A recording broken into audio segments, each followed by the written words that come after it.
Hi, I'm Dr. Jaban, and today we're going to be talking about what are macronutrients. Macronutrients are the very most basic part of nutrition. They are what does food break down into and how does that affect your body?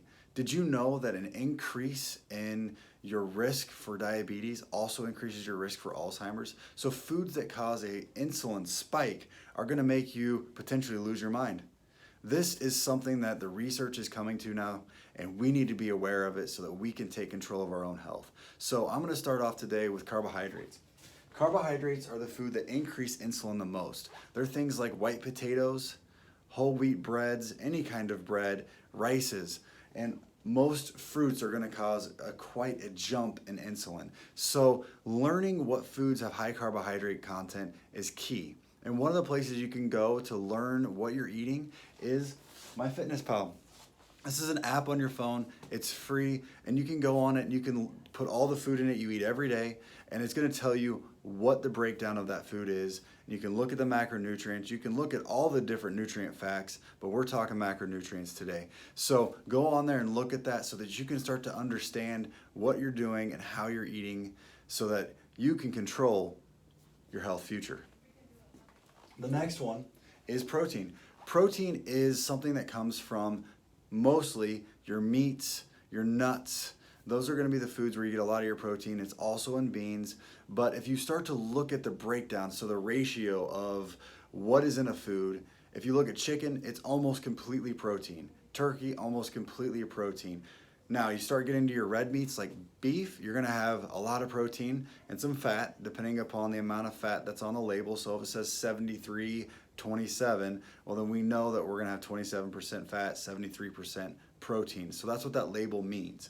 That means when you're eating it in your diet, that you're loading protein into the diet as far as the total overall percentage, which is going to become very important as we go through this video. Fat.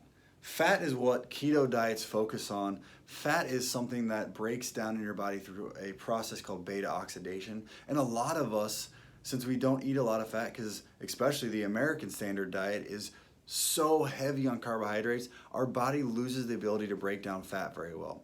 So if you have any fat on your own body, so if you have increased body fat percentage, that's going to tell you that you need to be able to learn to break down fat better, because a lot of times the body stops being able to do that, which is why these keto diets are increasing in popularity so much, is because we're retraining our body to get better at burning fat and producing ketones, which reduces risk for things like diabetes and dementias and Alzheimer's. So it reduces risk for neurological degeneration. That's an incredible find by some of these studies out there, that you can help to heal your brain through a different kind of diet.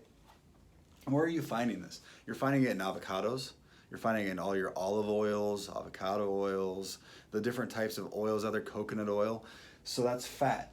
And then nuts. Nuts are another place where you're going to find yourself getting a lot of fat, but also some protein and a few carbs. So nuts have a little bit of everything. They're just shifted a little heavier and a lot of them into the fats.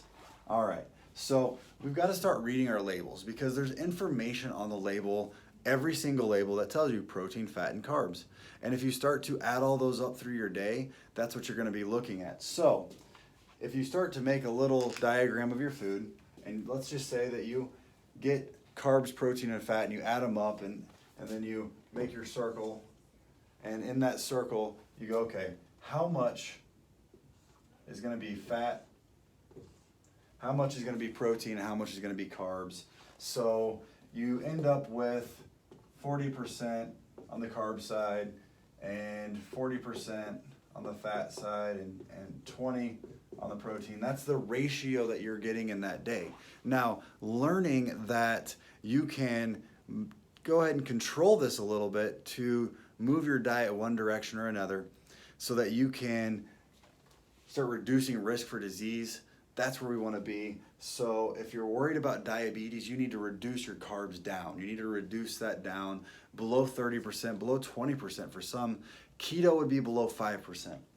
So that's where we're going with learning about macros. And the last piece that I got to talk about is a carb. 1 gram of carb is 4 calories. 1 gram of protein is 4 calories. 1 gram of fat is 9 calories. So when you're adding up grams, it's not going to necessarily be equal calorie ratio.